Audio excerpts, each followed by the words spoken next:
G'day everyone, I'm Smokescreen and welcome back to another video, and welcome back to the GT World Series Season 2 of the 2022-2023 exhibition season for the final round, round number 3, which as you can see is at Catalunya National with the Honda Fit Hybrid, pretty much one of the slowest cars in the game. But obviously this meme round requires a meme machine, so we're going to start with a Honda Fit Hybrid, of course, from Brand Central. Little does this poor car know what's coming for it. But we're going to have to buy that one, 16,000 credits. And as I was scrolling the styles, I found this absolute monstrosity. Peppa Pig.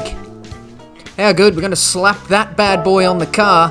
And 10,000 credits, more than half of the value of the car in the livery there.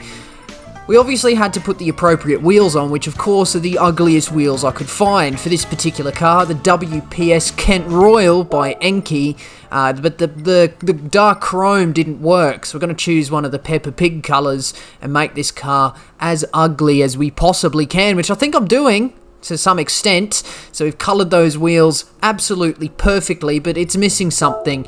It's missing something that I think will absolutely complete the car, and that is to make the suspension look absolutely ridiculous, essentially stance the suspension. Now that's it. Can we get a fit check on that? Check out that fit. All the bits and bobs and bells and whistles to make this thing look absolutely as cursed as possible. I mean, look at this shot here. It looks like it needs to go to the toilet and do a massive wee. But anyway, we're going to join with our meme machine into the, I think it's the second slot actually, but as you can see there, 4 minutes and 27 seconds to get up to speed here.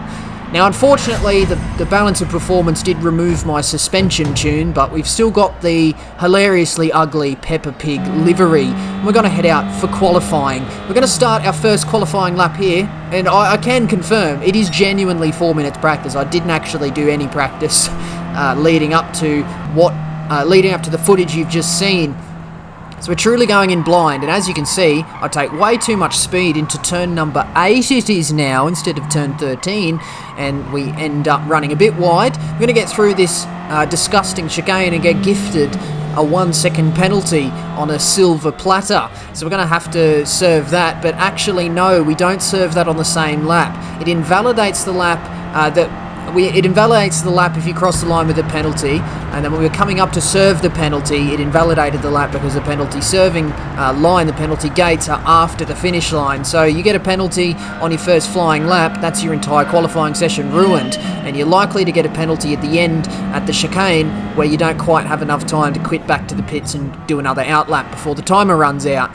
Which means we start last, which is probably to be expected, to be honest, and it gives us only one direction we can possibly go, which is forwards. I guess I could stay the same technically, but I'm going to hope someone crashes or quits to ensure I don't finish last. The other thing I was worrying about was the fact that DR and SR updates were on, so if I finish last here behind all these A-rated drivers, that's going to form a quite significant hit to my driver rating. But Jess ABC gets a pretty bad run through this chicane here. We managed to nip up the inside through the final turn, turn number 11 here, and we managed to get up into the top 10. Look at that, how good, not last, hashtag not last.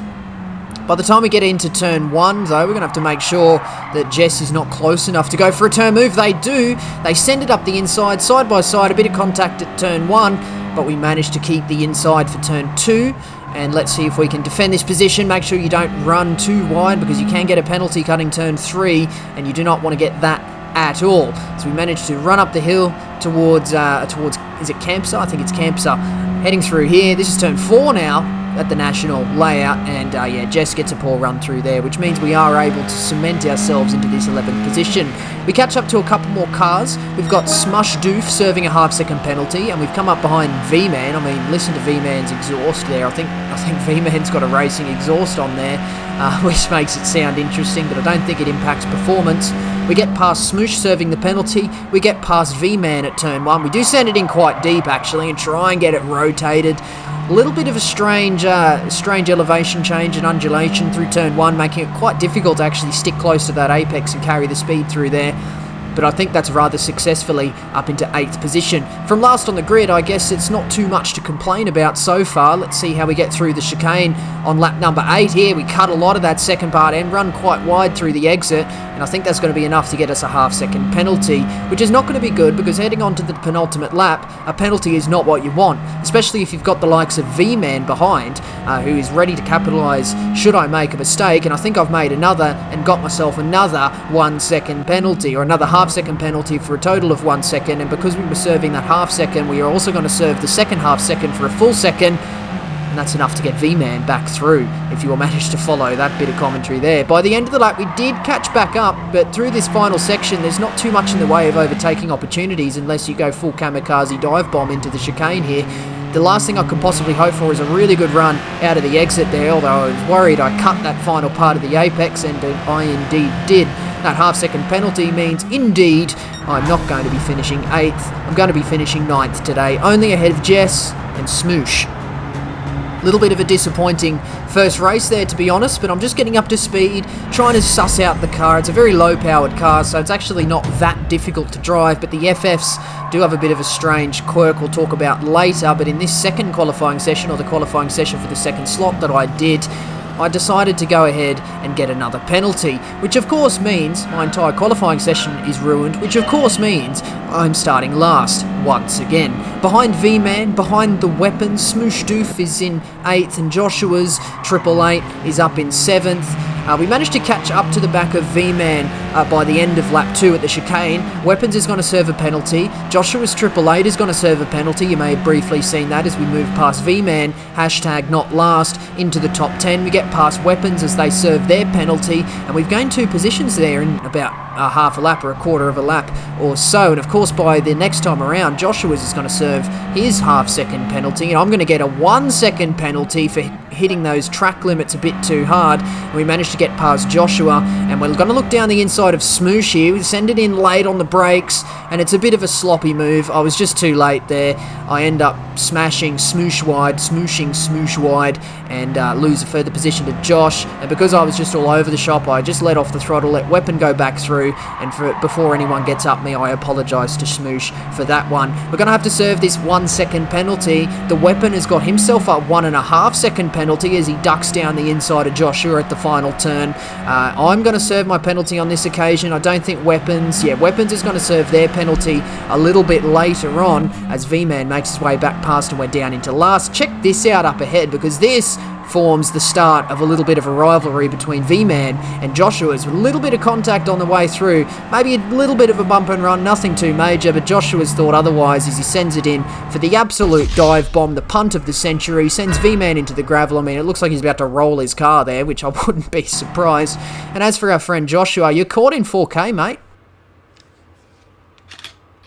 Immortalised on YouTube, locked up in jail. Good on you, Josh, making yourself look like a bit of a clown, and you get a 1 second penalty for that too, which is, I think you get your just desserts there. He's obviously just a bit all over the place, so get down the inside there. That's not the end of Josh and V-Man, by the way. We'll keep an eye out for that storyline at the end of this race. We get back up into 9th, capitalising on both those mistakes there. The Weapons serving their 1.5 second penalty that we saw on the previous lap, moving ourselves up into 8th. By lap number 8, Smoosh got a penalty, I got a penalty. However, I think Smoosh's penalty was half a second longer than mine, meaning that I am able to eventually get past by the end of the straight, up into 7th, which is fairly decent. Let's see, we've got to make sure we can cement this position through turn 1. Look down on that radar, they're side by side behind as the Weapon sends it up the inside of Smoosh, and that was the end of that particular race. We managed to finish that one in 7th.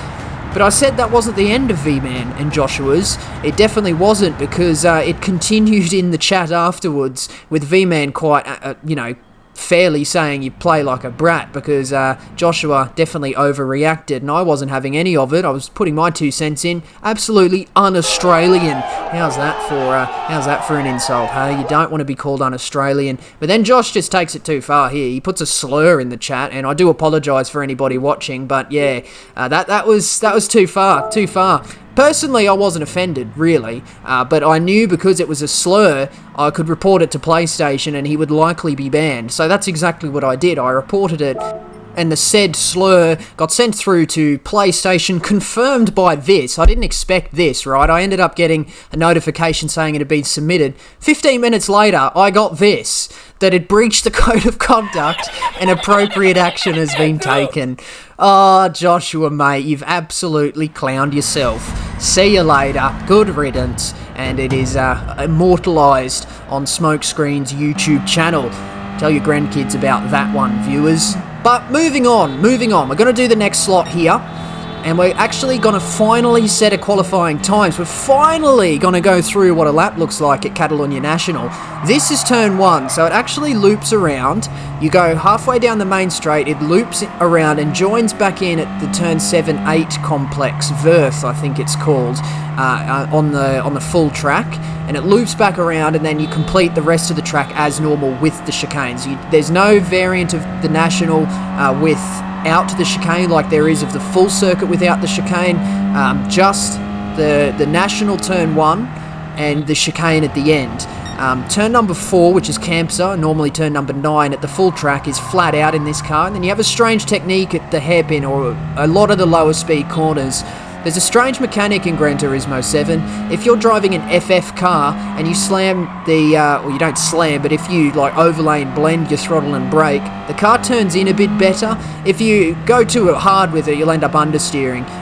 But yeah, you can blend throttle and brake. You see, I do it there, and it helps the car rotate. It's a strange mechanic, and the extent to which it can be done is a little bit insane. I mean, we had a time trial recently, or a race recently, using the Honda Civic touring car at Suzuka, and turn 1 was mad. They were literally, top times were literally sideways through turn 1. But that aside, we managed to set a 38.5 there, a 1:38.5, which is actually not too bad. It was good enough to put us 5th on the grid, behind Andrew and Hyperdrift. Woken Beast has come out to play. I don't see him very often, but he does come out on some of these strange combos, and that's exactly what he's done. And then Hainsey is showing some pretty good pace in these last couple of races. I was racing Hainsey in round 1 at Daytona in Group 1, and once again he's back in the picture, putting in some good pace. Unfortunately for us, we did get an early penalty, so this seems to be a penalty festival. This car is very fit for penalties. Oh, get it? Oh my goodness, I hate myself.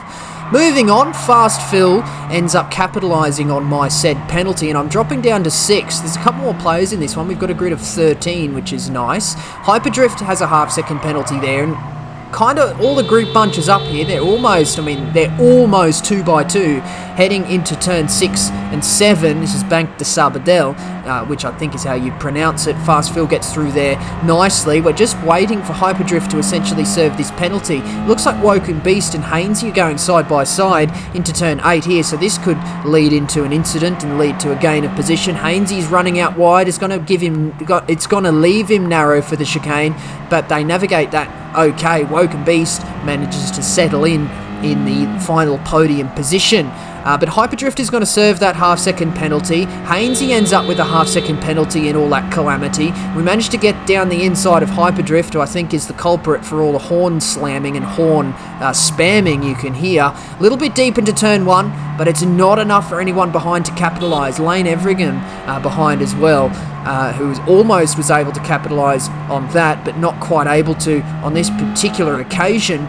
By the time Hainsey comes around to serve his half-second penalty, you can see Woken Beast also now has a 1.5 second penalty. Hainsey's going to serve. We're just going to bump Fast Phil down the straight, because I feel like Phil has actually got some okay pace here, and I also felt like just with Hainsey serving that penalty, I didn't want to try another move, try and bite off more than I can chew, so to speak. Bide our time here. Low-powered cars. Woken Beast is right there and is about to serve a 1.5 second penalty. There's no chance of catching the leader, who is once again Andrew. Woken Beast serves that penalty, but with all those factors, I decided, look, I can bide my time here. I can afford to lose a little bit of time behind Phil here, and let's just wait for Phil to make a mistake, which I think he's done there. He ends up getting a penalty for cutting the chicane, which is good news for me, because to be honest, I was kind of struggling trying to work out how to exactly get past him.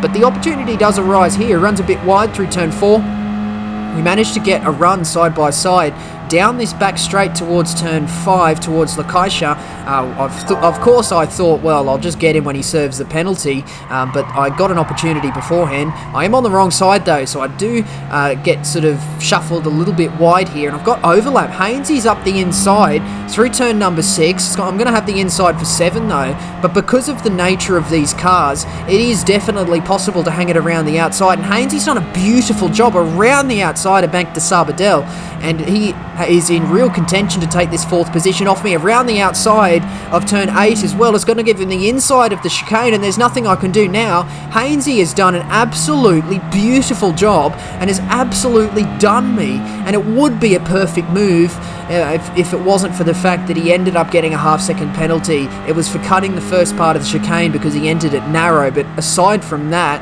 Hainsey, mate, that was an impressive piece of driving. Full respect from me, plus respect, mate. Well done. A really good bit of driving there. He does get a penalty, though, and because I was so close, pretty much right under his rear wing, I am able to get a bit of a slipstream manoeuvre down into turn 1. Slipstream was pretty much negligible in this combination unless you were like less than 2/10 behind. So low powered these cars, no aero, so there's sort of no benefit from being in the slipstream, but we do manage to get past Hainsey there, and with his half-second penalty that he was going to serve, that was him out of the picture for the remainder of the race. We were doing okay, lapping up here in 2nd, just with Woken Beast behind, about a 2nd behind. We get a decent chicane there, which is good, leading out onto this main straight. Oh no, it's no good. Another penalty. Hello, another penalty. Oh, I've never been... I don't understand why I'm getting so many penalties while I'm cutting the chicane. That's what's happening. But what it meant, because that penalty gate was after the finish line, I needed to extend the gap to Woken Beast out by a 2nd in order to finish ahead of him, because I'm going to cross the line with this penalty and it'll round up to a 2nd. But as we exit the chicane, the gap to Woken Beast, it is definitely not 1 second, it is 0.3 of a second. He's right behind me, so he's definitely, he's backing off. See, this was weird. I didn't know what he was doing, backing off, and I'm like, oh, well, I don't really want to take the position off him because he was backing off or whatever. I don't really want a gifted position because someone was backing off because of a penalty. I thought, well, no, it's only fair. I'm going to finish in 3rd, so I decided to finish in 3rd there today. Although, looking at the ratings, actually, the driver rating, perhaps I shouldn't have done that because he's an A-rated driver, which means that would have cost me quite a significant chunk of my driver rating.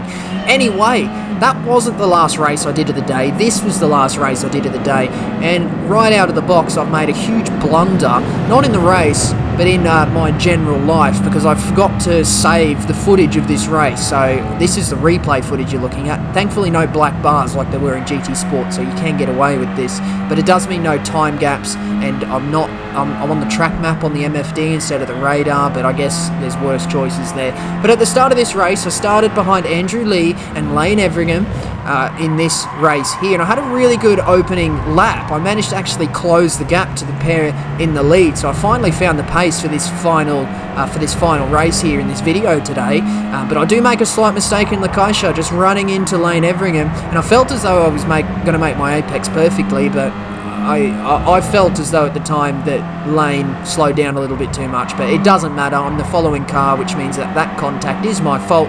So I just back off and let him go, but it does mean I fall off the back of these two a little bit, and I run it a little bit deep into the chicane and get a pretty terrible exit, as you can see, and that gap is definitely larger than it was the previous time round. A little bit disappointing we don't have the time gaps to refer to, which makes my commentary a bit easier, but that's okay.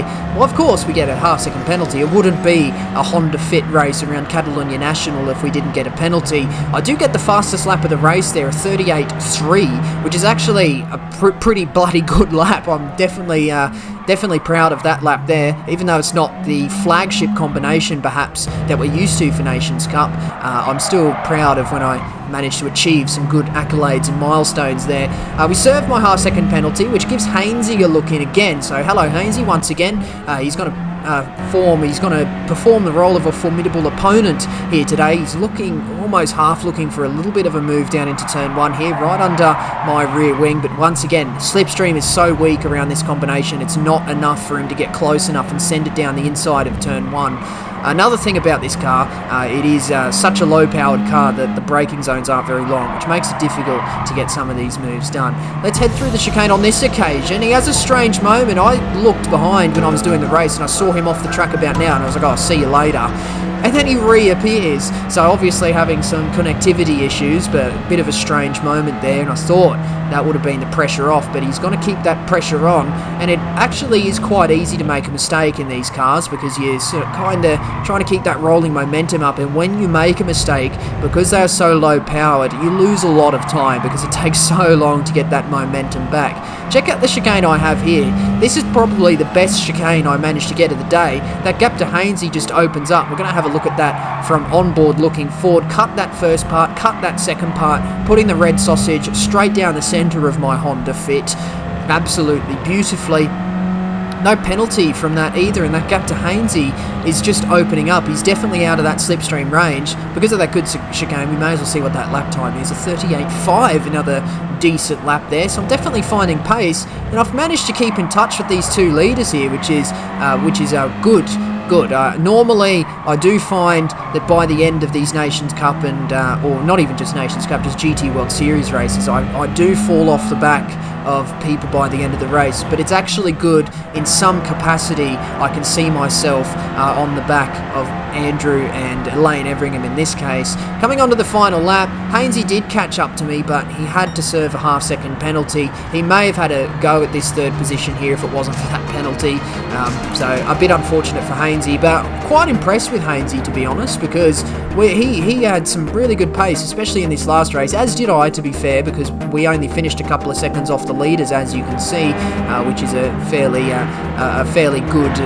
moment there. Had I not gotten the penalty I did at the start of this race, maybe I would have been a lot closer to these two, but honestly, I was just pretty happy with the pace I put in there, and it was worth a decent number of points. Unfortunately, I can't show you. Actually, no, I can get it off the Gran Turismo website, so I'll put it up on the screen now, the amount of points I got for this particular round. This also marked the end of the Season 2 championship for the GT World Series for Nations Cup. I haven't touched manufacturers yet. Perhaps I'll have a go at the Fuji race on Saturday, but we'll see how I go. Obviously, congratulations once again to the Distinct boys taking out 1 and 2, and Ranger Oz for finishing 3rd. And then Tez finished ahead of me as well, so congratulations, mate. Well done. But yeah, as for this round, bit of a meme round to finish it off. And of course, we had that very good moment dealing with Joshua, didn't we? But I don't think there's too much else to talk about here, so I'm going to end the video. So do hit the like button if you enjoyed, and do subscribe if you'd like to see more videos and streams from me. Do leave a comment as well, as questions, comments, and constructive criticism, as always, very much appreciated. But that's going to be the end of this one today, and that means that is it from me. So once again, I do thank you very much for watching. See you later.